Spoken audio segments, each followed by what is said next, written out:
Pittsburgh Steelers fans, my name is Bryan Anthony Davis from BehindTheSteelCurtain.com. Shannon White is here, Tony Defeo is here, and we are still hungover from the 2021 season, and this hangover is going to last a while.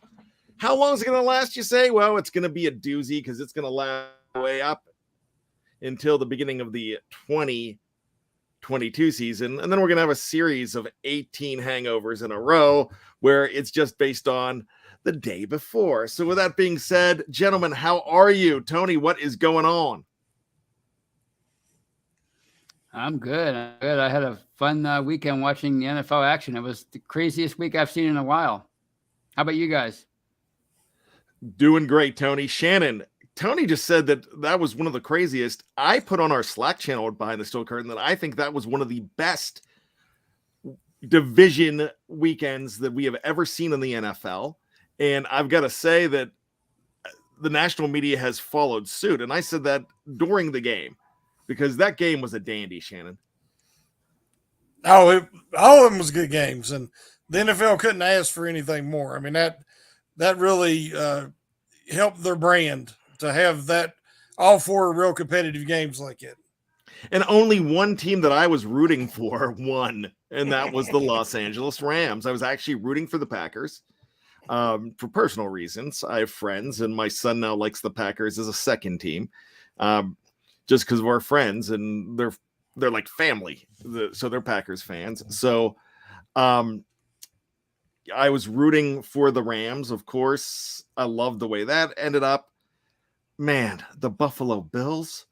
I was hoping for them, and of course, I was rooting for the Tennessee Titans. The Tennessee Titans were my team that I was going to latch onto after the Steelers were eliminated from the Kansas City Chiefs.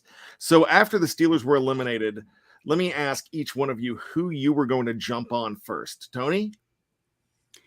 Well, originally I was going to, like you, I wanted to see the Titans win for Derrick Henry. Ryan Tannehill, that'd be a great story for him to win a Super Bowl.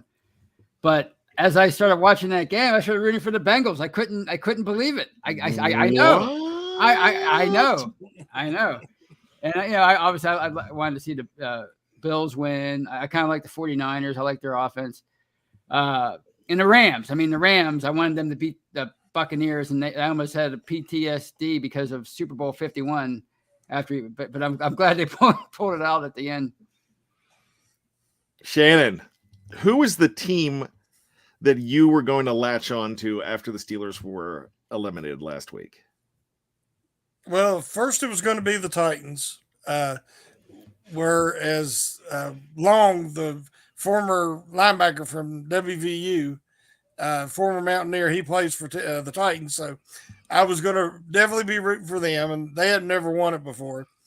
And then I would have tried to root for the Buffalo Bills because the Bills, making 4 straight Super Bowls and losing them like they did. I would have rather seen the Bills beat the Chiefs, but now I can never root for the Bengals. So it's not in me.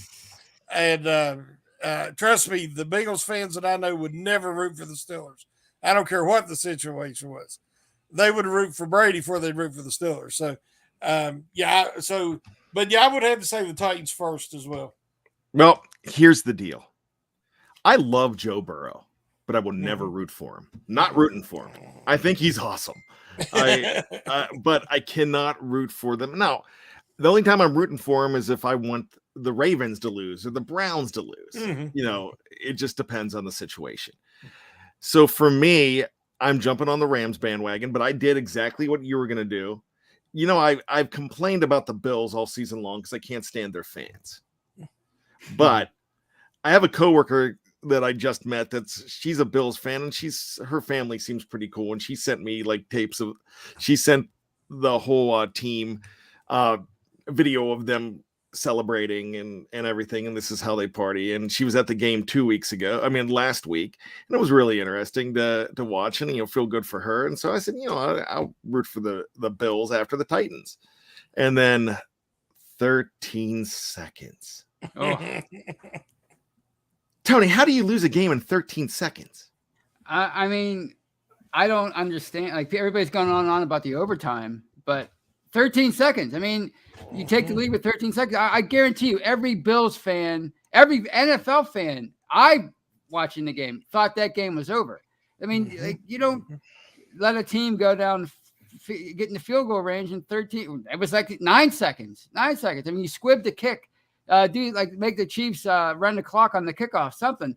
I mean, it has to be worse than that Super Bowl that they lost years ago, because I mean, it felt like they had the game actually won. Like the field goal, Scott Norwood, you don't know if he's going to make it from 40 whatever yards away, but that game at that moment, you scored 2 touchdowns in the last 2 minutes or whatever it was, and you're thinking that's it. Josh Allen, he's the new face of the league. This is his time, and then for that to happen like that, ouch. Well, somebody's questioning you on a squib kick, but I get what you're saying though. You try to you're not going for a squib that's going to go 20, 30 yards. You're going to try to go a line drive that's going to get down to the that's going to fall short of the goal line. Right. I'm not talking about onside kick. I mean, like the Bengals the Chiefs returner is not going to if they pick it up at the 10, they're not going to just down it and stop the clock. They're going to try to advance it because they want to get a better field position. So that's why you do that. I'm not talking about like kicking it 15 yards. And I know you weren't, but I just wanted to explain that. Shannon White, what were your thoughts? I mean, that probably made you feel so much better. But let me ask you this. Was it better for the Steelers, who had no business being there? Does it hurt less if you're a Steelers fan to lose 42-21 when we as fans weren't expecting much? Or if you're a Bills fan, is that like the worst way to die? To me, it didn't tie to the Steelers in any way. I mean, I know the Steelers beat Buffalo in that first game before, the Bills had even had a chance to get going. And then the Chiefs beat the Steelers twice, just like the Bengals did. So to me, I felt more for the Buffalo fans just because of how they've had their hearts ripped out so many times in the past. And, when they went up and went up a field goal with 13 seconds, like you said, everybody in the world thought that game was over. And the only defense for not squibbing it is a lot of times if a kicker tries to take off a little bit off his kickoff, there's always that chance that ball takes a funny bounce if they don't field it and it goes out of bounds. Yeah. And then they get it at the 40. If that was to happen, people would lose their mind. I mean, everybody would be like, oh my God, that kicker blew it. Because then one play and they're in field goal range probably. So everybody's talking about the overtime rules. And I don't like I don't think there should ever be a tie. So at least in the playoffs, you can't have a tie. But the Bills had a chance. They just had to stop them. And the prevent defense, all it usually does is prevent winning. So as much as I hate it, that they lost that way, it's the nature of the beast and it is what it is. Okay, so let's talk about the overtime rules a second. Because the overtime rules, they were changed, and they were changed for a good reason. And the first year that was in effect was when the Steelers lost to the Broncos and Demaryius Thomas and Tim Tebow. And they never got a chance in overtime. They lost the coin toss. And somebody on our Slack channel said, this is going to go down to the coin toss and hate to lose because of a coin toss. But no, the reason that they changed those rules to say that you can't win on a field goal, because that was too easy. It was too easy to get the kickoff and drive down the field just like that in a couple plays. And next thing you know, you're in field goal range. Now, if it's set that they get a field goal, you beat them with a touchdown, boom, you win. They get a field goal, or you're up, you get the field goal and you intercept the ball, it's over because you've stopped them. So that I kind of like that. The only thing that I'm going to complain about, and it's for the regular season, I hate the fact that they took overtime down to 10 minutes. Mhm. It's too easy. It's too easy to tie now. But that's not what we're talking about here, because this is all about the postseason, and the Bills didn't get a chance to counter, but you stop them. If you score a touchdown, you earned it because you got in the end zone. So I don't really think that that this needs to change. No one was asking for any other postseason game to change because the team ran down the field and got a touchdown. I saw the Ravens do that this year, ran down the field. No one was saying, oh, well, it's not fair, they didn't get a chance. No, they did not get stopped, so they deserved to win on it. Nobody complained on that Demaryius Thomas, Tim Tebow, Ike Taylor play. Right. We might have, but no, I mean, it's not like college when you could have 7 overtimes. Right. I don't mind the college rule. I really don't. But all I'm saying is that, I don't think this is just a knee-jerk reaction to a lot of people wanted the Bills to win that game. Exactly. And we did too. I mean, I was like, here we go. When they won the coin toss, I'm thinking, it's over. That's why you didn't hear anything about the Tebow game, because everybody wanted Tebow to win that game. He was the national story that year. So nobody was saying, the overtime rule needs to be changed. If the Bills would have won yesterday, nobody would have said anything. If the Chiefs would have beat the Patriots 3 years ago on the first possession, everybody would have been excited because the Patriots went down in flames, right? So that's what it's really all about, is the Bills were the underdog and they lost. So, yeah, that was an absolute crazy game. And we talked about the other games. They went down to, Heartbreak. Games ending on field goals. It's amazing. Steeler Nation 412. This is the game that I want to talk about. This has to be a dream. The Bengals are 1 win away to the Super Bowl. Man, looks like I'll be crying in the closet. Gives us $5. Thanks, Steeler Nation 412. I got to tell you, Tony, you felt like rooting for the Bengals after a while in that game. I will not give you any kind of guff for that. I don't have a problem for that. What made you want to root for them in that game? Just because it's been so long? I just like the story. I just like that story, and you kind of saw it. It could have been the Bills yesterday. That golden boy quarterback, the guy, he accomplished so much in college with the national championship, the Heisman Trophy. He looks the part, and he comes in on the white stallion, so to speak, and he's the Bengals savior after so many years of just coming up short in the postseason and not in being hopeless in a regular season so many years beside that. So they haven't gotten there yet, but it's just that kind of story. The Bengals were the Bungles, the joke of the league, and like the Steelers were, prior to 1972. And then you got Joe Burrow, and you have this, he's got this cockiness about him, but it's not like arrogance. It's like that cool, Joe Montana kind of confidence you want to see in a quarterback. And I just love the story, and they don't have any Super Bowls, so it's not like they're going to threaten those 6 Super Bowls or anything like that.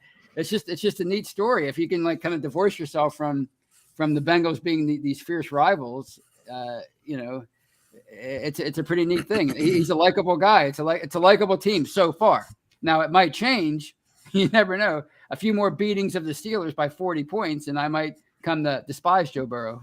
But let me ask you this, and I'm going to ask Shannon this, because I hate the Chiefs, but I've got to root for the Chiefs this week because I cannot root for the Bengals.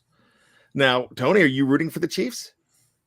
I don't know. That's the thing. I respect that. I'm trying to wonder, like, am I going to root for the Chiefs this week or the Bengals? I've never had this kind of weird thing. It's like some kind of forbidden romance in one of those TV shows. I don't know. It's weird. I wasn't expecting it. So, Shannon, are you willing to admit that this is a great story for the Bengals? Because I will, but still, they're the Bengals, and I could never go that way because of past past circumstances. The Vontez Burficts, the TJ Hushmanzadas with a towel, wiping his shoes. I mean, we can go back and back and back and back. And for all, I mean, I love Chris Collinsworth as an announcer, and people hate when I say that, but I remember Chris Collinsworth ripping their heart out. I remember all these certain things. Boomer Esiason. Shannon, what is it about the Bengals that keeps you hating them? Probably being a division rival, but I've said it before on here. I'll never forget when Ben Roethlisberger had his motorcycle accident, and I was at work and I heard about it online, and there was all these comments about, from all kind of fan bases, mostly Steeler fans, because that's who I was on the line with. But there started being some comments, hope he dies, and serves him right, the idiot not wearing a helmet, and blah, blah, blah. But the hope he dies and those kind of comments, you start looking, and it was Bengals fans. It wasn't Browns fans. It wasn't Ravens fans. It wasn't anybody. It was Bengals fans. And there was 3 or 4 of them just in the little chat I was in. And then through the years, I've seen that, like I said earlier, they would never root for the Steelers. They hate the Steelers. The Ravens and the Steelers have a real rivalry. And there's a respect factor. If you've seen how they talked about Ben and how they showed respect to Ben in the final game of the year, and the Browns even, after the game. I wouldn't expect that in Cincinnati. I really wouldn't, because so I have a strong dislike for Cincinnati, the Bengals. And so there's no way I can root for them. They made the right decision getting Burrows. He's a great quarterback. He reminds me of a young Joe Montana, and he's a winner like Joe. But my only regret is that he's a Bengal. Well, the other reason that I cannot root for the Bengals, I'm going to jump on what Shannon said and jump on his bandwagon there. Not only that, with Ben and all the disrespect for Ben that came afterwards. And there was a lot of it, which everybody has opinions on the allegations and the lack of charges and all that. This was before that. This was right after he won his first Super Bowl in his second year. I got to go back to a game that will link Tony and I forever. Tony and I, we have this bond because of this game, December 4th, 2017. And it's the Ryan Shazier game. Yeah. And there was a lot of serves him right for headhunting coming from Bengals fans. And the way he plays, he deserves it. And I will never forget that. I've never had respect for Bengals fans. I think I don't have a problem with Browns fans. Browns fans know what they're talking about. Ravens fans know what they're talking about. They're a little fair weather, but Bengals fans seem uneducated. I'm not talking about uneducated in life, uneducated on football. I'm not saying that they're dumb people. No, I mean, it just seems in football, they were so quick to love on Vontez Burfict and defend him for everything that he did. And, look, we're the kind of people that if one of our guys does stuff that egregious, we're going to be like, yeah, all right. I like the player. I don't want him to do that kind of stuff. So there just seems to be a big difference as far as it goes in the AFC North. The other reason I can't root for these guys is simple. This is what happens when you run an organization terrible so long, but you finally get all those picks together and it happens. So this is what when the NFL did the draft order, and I'm fine with the draft order. I have no problem with that. But this is eventually you're going to put together some pretty good players. And that's what they've done recently. But look at all those years that they couldn't even do that. Yeah. They could not do that, and it's finally coming, and they pulled the trigger on the right quarterback. And then they got him his teammate from LSU, and now they're doing it again. And it's absolutely amazing. So I don't want to use them as a model, but for the Steelers offensive line, I've said it already, I would go the Bengals model for the offensive line, because we thought they did it wrong, but they did it by drafting a couple guys. Not where we thought they should, but they did it. And they also did it by bringing in some pretty good free agents, and that's a much better line, and it's a much better team. But this week, man, I'm going to be rooting hard for the Chiefs, and that's really tough for me to swallow too, because I can't stand Kansas City. So with that being said, fellas, we got to talk about the Steelers and the coaching staff, and some very interesting, and there's a lot of people are going to want to talk about the coaching staff this week. So the plan for the episode is to talk about this, and then we're going to answer your questions for the last 15 minutes of a 45-minute show. So with that being said, start getting your questions ready. Don't throw them up yet. Start throwing them up when we answer them, when we ask for them. And because I have adult ADHD, I'm definitely going to lose them. So just remember that. So a lot of people, before we get onto the coaching staff, everybody wants to talk about your shirt, Shannon. Did you make that? No, my wife ordered it during the 2019 season because, I was rooting for Duck. I'm not a Rudolph fan. I root for him when he's playing for the Steelers, obviously, but he come out and said that he was glad now he wouldn't have to step on anybody's toes. I guess talking about stepping on Ben's toes, he was no threat to Ben's job. The only way he'd be a pain, it wouldn't be on Ben's toes, it'd be on his rectum. That's as close as he'd get to being a pain to Ben in any way. But this is I've had this since 2019, and I'm saying bring back the Duck. He has the respect for Pittsburgh, and he loves the Steelers. And I'd like to see him come back and at least get to compete because it's going to be a down year anyway, I'm afraid. And I'd like to see the Duck running around back there a little bit. I even bought the jersey. So I have the number 6 jersey that I like. How do I put Harvin the third on there? I'm like, maybe I don't want to even do that. So, but Bubby never wore that style number. So I can't really, that'd be wrong. I would sport a Bubby though. So let's talk about this coaching staff, and we're not going to take too long on the coaching staff, but gentlemen, would you agree that before the Steelers start thinking of players, that they go ahead and take care of the sidelines first? Shannon? Oh yeah, we've talked about it. They have to decide if they're going to try Matt Canada's offense and give it a legit opportunity to be successful.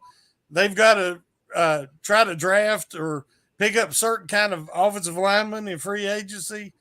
They're going to have to make a lot of adjustments, not the least of which is the quarterback, because I don't think we really have anybody that's going to be a good fit. Rudolph could do some of the stuff, but I'm sure Canada would rather have a more mobile quarterback.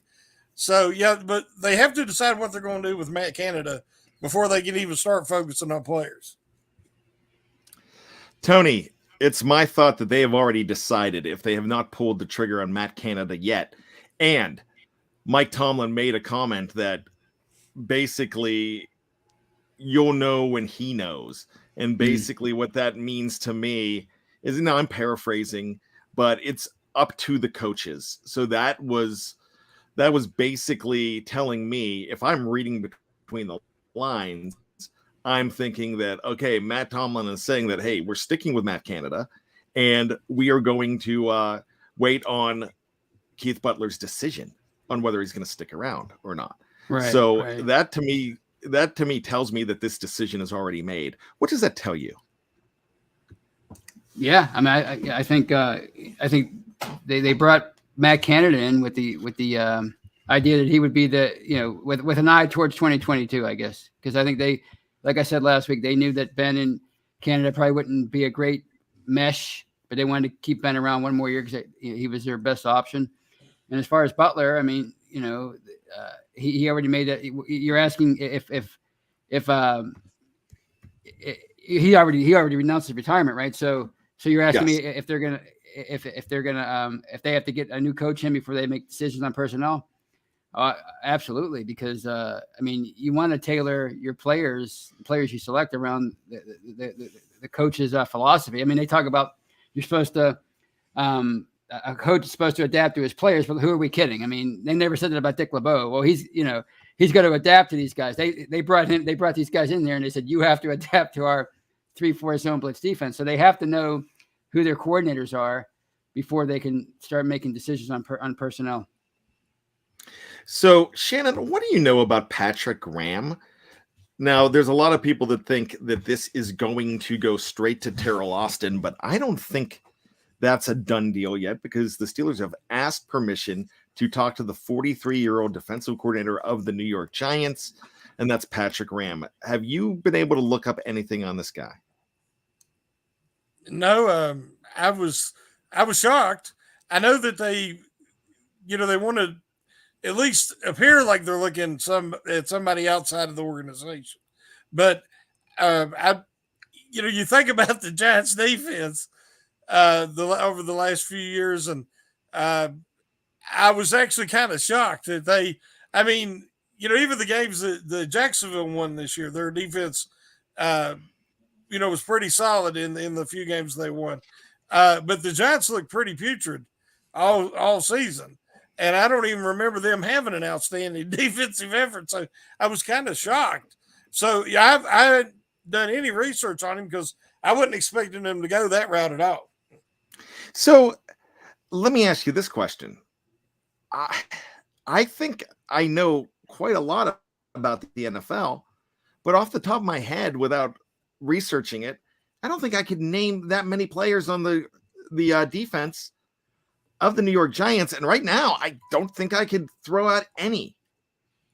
You might put somebody's name out there and I might be like, oh yeah, that guy. But right now, I can't come up with anybody. Can you? Yeah, Can any of you guys? I don't know anybody on the Giants defense at the moment. Like you said, you could probably throw some names out there and I'd go, yeah, okay, that guy. But yeah, so there's nothing stood out about the Giants defense the last couple of years under Graham. So, and where was it, the Dolphins before that? Whoever he was with before that as their coordinator. I mean, they didn't have an outstanding defense that year either. So I don't know what the attraction is. Obviously, if he's the first guy they're interviewing, that tells me that maybe it's just to satisfy the optics of going out and interviewing people from outside the organization and then promoting Austin. Because I don't think it doesn't tell me that they're even serious about going out and getting any of these quote unquote big name guys that people were mentioning. So it just I think it's just they're interviewing the guy to satisfy the optics, and then they're gonna promote Austin. That's what it tells me, because I don't think they're all that interested in changing their defense all that much. But doesn't he have a history? Doesn't he have a history with Tomlin in Minnesota? Maybe I thought I read he had some kind of history with Tomlin. Maybe that's it. I looked up the stats over the last few years with him as coordinator, but I didn't really look up anything about him. So yeah, I'm not sure. But if that's true, then I guess that makes sense. You know what else it does? Even if they're serious about Terrell Austin, but it gives this guy, a 43-year-old, that's a young coach, gives a 43-year-old defensive coordinator a leg up, because now his name's out there. That throws a name out there, and then everybody else is like, "Whoa, wait, what's the deal with Patrick Graham? Should we be taking a look at him as well?" So maybe it's a favor that they're doing as well. So really interesting stuff. We just got some breaking news in here, and I want to go ahead and bring this up. It looks like Omar Khan is not among the 3 candidates now for the Bears position of general manager. So they are looking at 3 other guys right now, and it looks like Omar is not. So really interesting stuff there too. That dance continues, and we're going to find out more about that coming up after the draft. So maybe the Steelers are talking to him as well. Now, talking about other guys that the live chat's talking about, I know we are talking about as well. Broncos former head coach, Vic Fangio is a defensive mind. Wink Martindale of the Ravens is a former defensive coordinator, and he's a very good coach as well. In fact, that's a weird situation there, because it almost makes me think it's a power play with John Harbs there, getting rid of a guy like Martindale. Those two, and I think Bob Eubanks and Bob Barker might be possibilities if they don't get. Thank you very much. I'll be here all week. If they don't get Wink. And if you don't know, Wink was a famous game show host, and that's why Mr. Martindale has that nickname here. So, gentlemen, is there anybody besides those 2 guys that would be on your wish list, or are you fine with Terrell Austin? Tony? Well, I hate to sound like a homer, but I mean, I'm fine with it, because I don't think the issues with this last year with the defense had anything to do with the philosophy, because it seemed fine in 2019 and 2020. Things started to fall apart for the defense late in the 2020 season, when Bud Dupree got hurt, which came on the heels of Devin Bush getting hurt. So they were 2 big losses. And then this past year, the way they looked in week 1 against the Bills, I mean, it looked like this was going to be the best defense in the NFL. I think we all were just so excited about it. And then Tyson Alualu gets hurt. TJ Watt had problems with injuries on and off last year. And of course, Joe Hayden had his problems, and Devin Bush was never the same.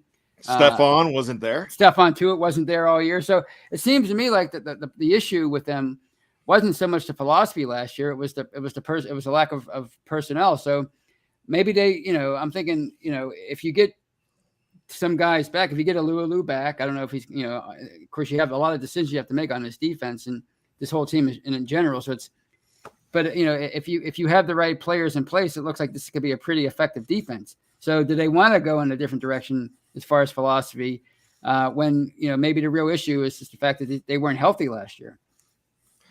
So the other thing to look at, about the defense is the offense kept them on the field way too much as well. Right. The Steelers offense was that poor with all those punts.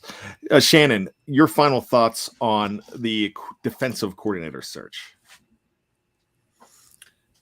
Well, based on what Butler said, Tomlin's been the defensive coordinator for the last couple of years anyway.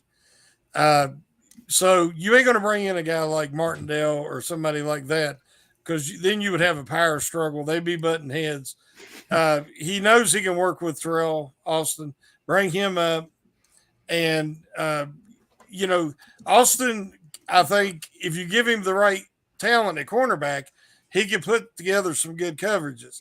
But that pass rush package that the Steelers have been the best at for the last 5 years, a lot of that come from Keith Butler and his time with LeBeau. And so if they do promote Austin, I don't know how much of that knowledge that he's retained from Butler, or if they need to bring in somebody to help coordinate the pass rush. Because I know Jeffrey Benedict, with us here behind the store curtain, he's wrote about that and talked about that extensively. That's where Butler will be most missed. And but as far as bringing in an outside defense coordinator, I think Tomlin's already the defense coordinator. Well, the one reason I'm pulling for Terrell Austin here is none of the reasons that mean anything. It's just for the reasons that I want to go ahead and produce a T-shirt that says Austin 316 says, "I just blitzed your ass." Wow. That's why you're the podcasting manager. I mean, my gosh, I never would have thought of that in a million years. Austin 316, baby. Oh gosh. Then we get a guy in there named Paige just to do the diamond cutter. Then I'll be really happy. So so gentlemen, let's get off. Let's do one final thing with the coaches. Of course, Mike Tomlin's safe. We all know that. You know they're not making a change, and don't think they're going to. I just want one word answers. Canada, stay or go. Is he staying or is he going? Not what do you think should happen, what's going to happen. Shannon. Stay. Oh, sorry. Tony, stay. Okay, Stay. Shannon. Stay. Okay. I think that's what's going to happen. I think we would be hearing more if he was gone. All right. So let's go ahead and somebody mentions Mike Zimmer. Cecil Music mentions Mike Zimmer as a viable defensive coordinator for the Steelers. Actually, yeah, he's pretty good too. Terrell Austin, is he the guy or someone else? What's going to happen? Shannon? I think he's the guy. But I will say this, Zimmer has a great blitz package. So that can take care of that problem. But no, Austin is the guy, I believe. Okay, Tony? Yeah, Austin's the guy. For all the things that Shannon said earlier, it would be if you bring in one of these big names, it's going to be a power struggle. It's going to be like Buddy Ryan and Mike Ditka. So it's I don't think they want that. I mean, I wouldn't care, but I don't think Mike Tomlin wants that. Well, Mike Tomlin stuck around with Dick LeBeau. But I think he was almost. I think he felt compelled to because he was such a legend here, but all this stuff happened with Butler as far as him taking over the defensive signals and I don't think he would have done that with LeBeau. I just think he was deferential to LeBeau, and I don't think he wants to give away that power to anybody else. All right, so we are going to have an 8-minute Q&A. Start getting those in now. First thing first, I want to bring up Russell Sermon. This is not a question, but Bryan is wearing what should be the Steelers throwback. Now, Dan Rooney never wanted to bring these back, but everybody seems to love these. And I'm wearing the TJ Watt one. I'd love to get a Dick Shiner one. I think that'd be really cool. But I don't know if Dick actually officially wore this jersey, but they're called the Batman jerseys because they look like a cape. And I think they're so cool. The white ones were even cooler. I would love to see them do that. We do have a super chat here, and it's our good friend Snowman, and it's not an easy one. Will Stephon Tuitt play in 2022? And if not, what do you do in the draft? Thank you for the $5, Snowman. The original Robin Masters, as Tony has dubbed him a long time ago. Stephon Tuitt in 2022. What's your thoughts, Tony? I mean, I don't, everybody, as we've talked about before, everybody's been speculating about this since last year, and rightfully so. It's a mystery. Why isn't he? Is it a knee injury? Is it because of his brother? But I mean, I would like to think that they already talked this out as an organization, and the reason why, and they know full well why he didn't play last year. So I don't think it's a mystery to them. So provided they have an agreement and I can't see why he wouldn't play in 2022 unless they wanted to save money by trading him or releasing him. I actually think that he is going to go ahead and stick around as well. I think it's the knee injury. Stephon Tuitt has never come out, and the organization has never said anything about his brother. That is a tragedy and it happened, but this is something that I think we've all assumed. Right. And I've been jumping on that wagon for a while because it got to the point where there was an assumption, then it became a quote fact where, right. Oh no, he's out because of his brother.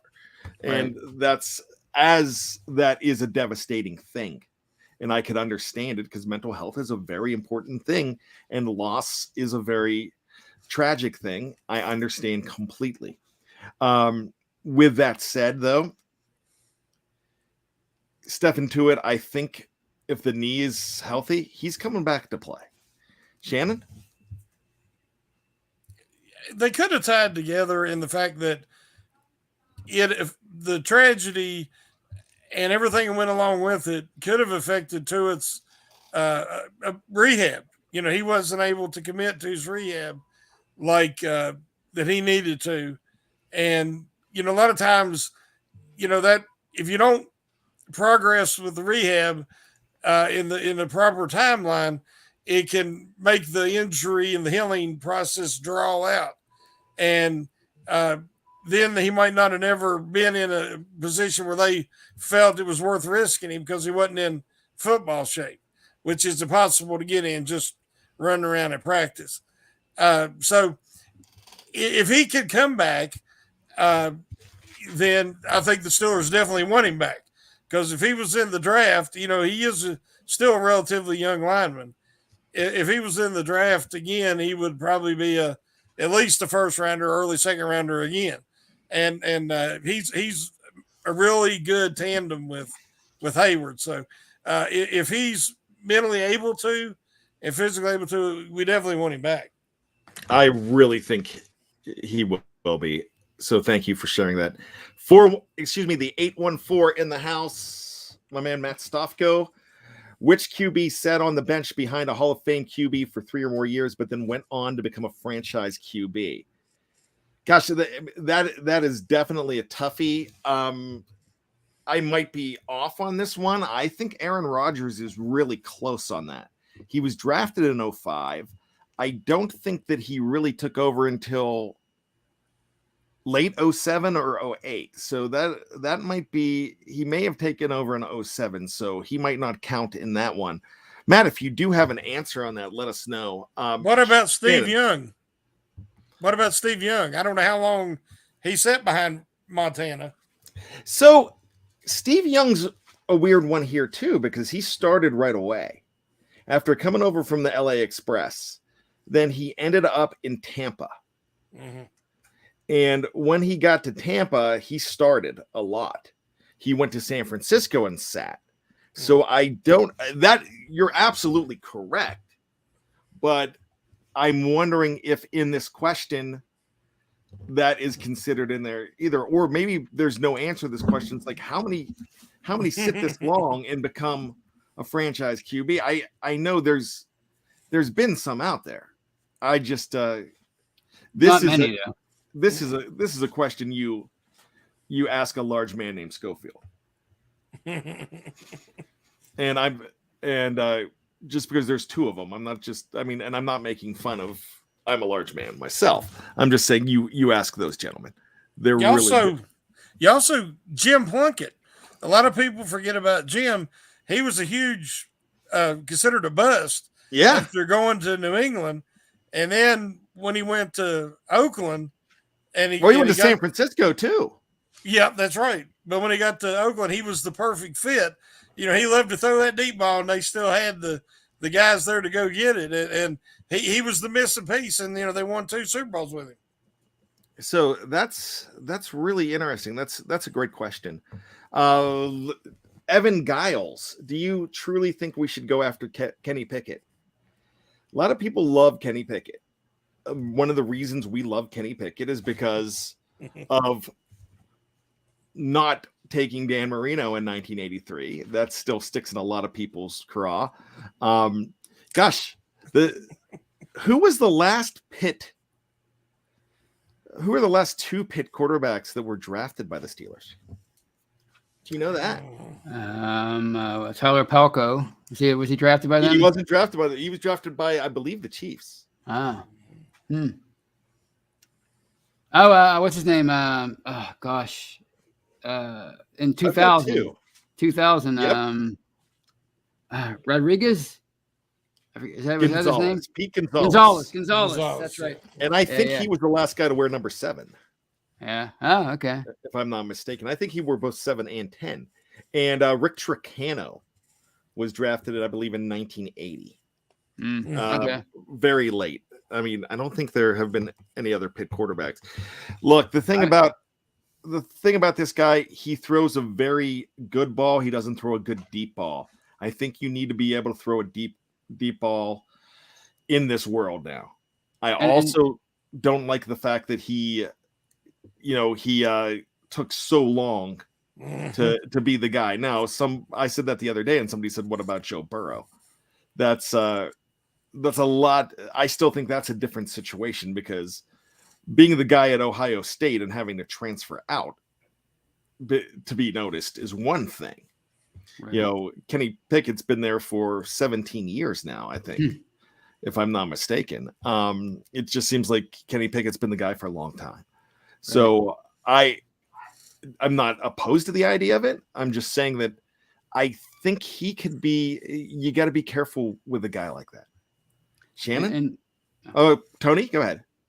Well, no, I think. I mean, having said all that with his limitations, I think we've seen this play out so many times in the past. He's probably gonna, by the time the draft rolls around, he's probably going to be somebody considered in a top 10 pick or a top 12 pick, and the Steelers would have to move up to get him anyway. So I think it's not, if he's there at 20, I'd be intrigued by somebody like that, but I don't think he's going to be there at 20 anyway. Shannon? Yeah, he could be this year's Mac Jones. Once they, he's articulate, he's well spoken. He's very accurate. He's got some ability. Like that fake slide he did in the bowl game. I mean, I don't know how he didn't blow something out. His ACL, his ankle, something. That showed some really good athleticism. I'm concerned like you that he's a fifth-year senior, and it's taking him a while to get there. I've been on the Ritter from Cincinnati bandwagon for a couple of years now, and also Carson Strong out of Nevada. Those are two guys that you can get in the second round, even though you'd like to have a first rounder to get that fifth-year option. But if you do pick a guy like Ritter or Strong and let him sit, as a backup that first year, you might have something once you develop your offensive line and get that running game going. So, but Pickett, I mean, he's from Pittsburgh there, so we all remember what happened with Marino. So we don't want to make that mistake again. But I'm just still scared of him being a fifth-year senior. Yeah, I mean, I'm hoping he's not fool's gold. I hope he's great. Mm-hmm. I just that's a gamble that you take in the draft, and we'll just see if that's what they are going to do. I was laughing because I was reading this one from Must Be Nuts. Why have a DC if head coach calls the plays? We don't even have to answer that. Also Brian Brown's is laughing about the fact talking about the importance of mental health to Steelers fans. That might be saying that my mental health is not that good. I know I do have attention deficit disorder. True story. I went in, my daughter was just about 2 years ago. She was having, I think she was in fourth or fifth. She was having trouble sleeping and wanted to be in our bed all the time. And we said, they noticed some stuff at school where she was just nervous about stuff. And it was nervous about, just nervous about family and loss. And she would get scared when I would go to work and stuff like that. So we had the school counselor talk to her a few times, and they said, she's very well adjusted and all this. And after I was talking, she goes, yeah, but Mr. Davis, I kind of think you need, you need some help with an adult attention deficit disorder, because you're all over the place. And anybody that's listened to my podcasts, I'm a lot better now than I used to be. I'm really trying to pay attention to it. Not on medication yet, but maybe I should be, because the bad guy's all over the place sometimes. So anyways, gentlemen, I don't see any more questions. Sorry, I was about to wrap it up, and I saw a super chat, but someone hitting where I live. Snowman, $5. What are your thoughts on the new USFL? Got one problem with the new USFL. Well, I've got two problems. One, it's not 1983 again. That was a great league. Shannon, Tony, do you remember that league? Mm-hmm. That was fun. I loved it. I think they ruined it. They shouldn't have. They should have just left it alone. And I can't say the name, but a certain game show host slash politician was an owner of one of the teams, and I mean, I can say the name. I just don't want to get everybody all riled up.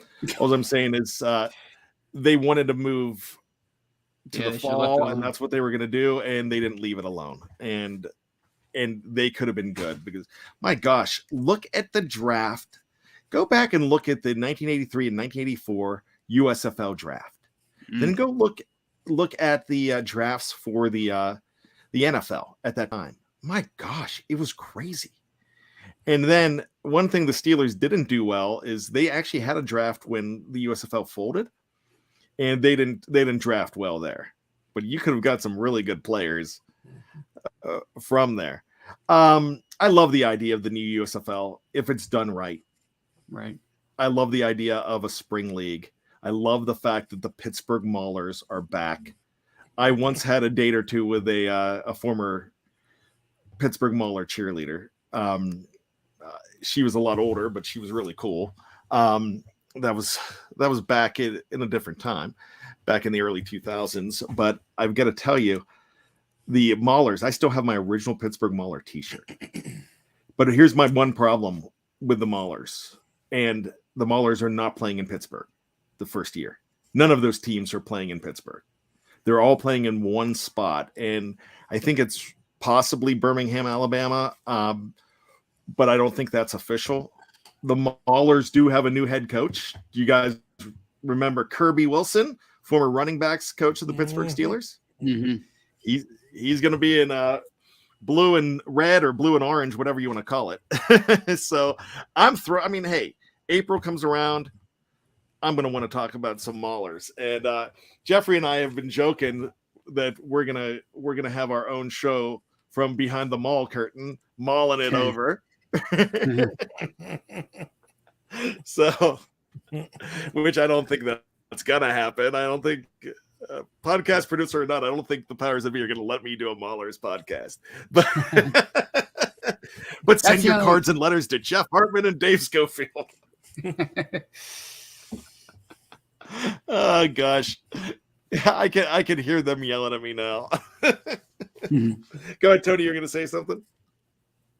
Oh yeah, no, that's the only thing. My only issue is I just wish it was like you said, 1983, or the league had that kind of power. But it's almost the NFL is such a monopoly now on talent. It's in money. It's just impossible to have that kind of a rival league anymore, like the AFL and the USFL. I mean, that was such a great thing. And as you mentioned, that 84 draft, those early drafts, they were stealing players away from the NFL, which, I mean, you can't, there's no way it would happen. That's my only thing is I wish it was like a kind of a rival league, but it's not. It's kind of like what the previous spring leagues were, but I'm still excited about it and watching the Maulers and seeing those old uniforms again.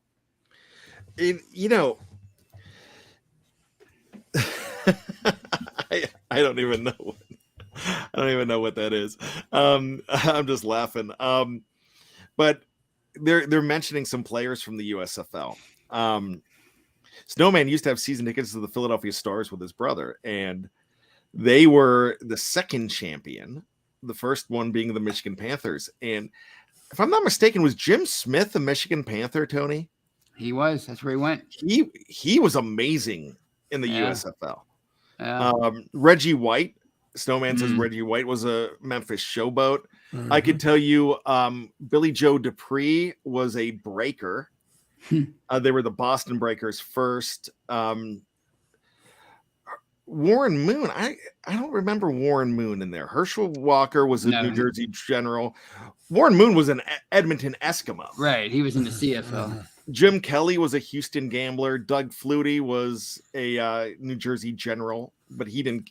I don't know if he didn't get there until '85. Chuck Fusina was the guy for the Stars. Was the former quarterback of Penn State, and the quarterback for the first champion was Bobby Hebert. Mm-hmm. And who was his star wide receiver? Anthony Carter. Oh, yeah. I mean, that's what I mean. There's so much star power. Mm-hmm. Yeah. So I mean, and the list goes on. I mean, and on. I think Craig Morton played for the Denver Gold too. You know, I remember because these were you know why I was into it back then? It was new. It was on the cover of Sports Illustrated. Herschel Walker there with the helmet. The helmets were cool. Everything was cool. The Washington Federals, green, blue, and yellow, white. You had teams like that. The Oklahoma Outlaws. Doug Williams was an Oklahoma Outlaw before he came back to the league. But the cool thing about it was the guys that I knew, the guys on my trading cards, were on these teams. So, I mean, gosh, we lost Banaszak, didn't we? Over there for a little bit. Didn't Banaszak go to the USFL for a little bit, or I think he may have maybe for a payday, and then he didn't really last. Maybe not Banaszak, but a couple guys went over. But you know, it was really cool stuff. So, I mean, I would love to see it do well. I kind of agree with Tony, but I'm going to smoke him while I got him. So that's exactly, like I said, I can't fit into that t-shirt, but I still own that t-shirt. And you know where I got it? I'm going to make you guess. My mom and dad bought it for me at the department store with the greatest snack bar ever. Hills. Ding, ding, ding. Shannon White's a winner. Tony, how come you didn't throw that out? Hills, department store. I don't know. I should have. I used to have one right down the street here. Hills was the best snack bar. All right, guys, it has been a good time. Make sure you check out BTSC all week long for everything you need Pittsburgh Steelers. Look, it doesn't end because the season's over. It doesn't. We keep on going because now it's time to start taking a look at 2022, and we are going to put a different spin on it so you can have a lot of fun this offseason.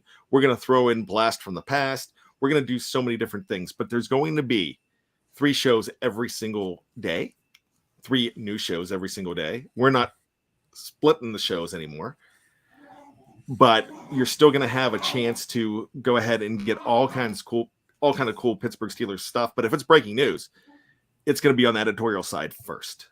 Anything that you need, it's going to be there. Real quick, Brian Brown asked, are the Maulers colors the same as the Steelers? No, they are not. They are purple, and they're originally supposed to be red, but it might look like a little bit of an orange. So I've got to see what the official colors are. But yeah, they're going to be back to be purple again. So purple's okay now, as long as red's in it. It's not that ugly Raven stuff. And the logo, pretty darn cool logo. So for Tony Defeo, for Shannon White, my name is Brian Anthony Davis. You can call me Bad, #Bad Company. Only 3 people know what that is, but I appreciate all 3 of you. So just when you think that you've got all of the answers, we keep changing the questions. Shannon. That says it all, my man, my men, my women, my peeps, BTSC Nation, we love you. We will see you next time. Be safe, be cool, be original, be true to yourself. Always be behind the steel curtain.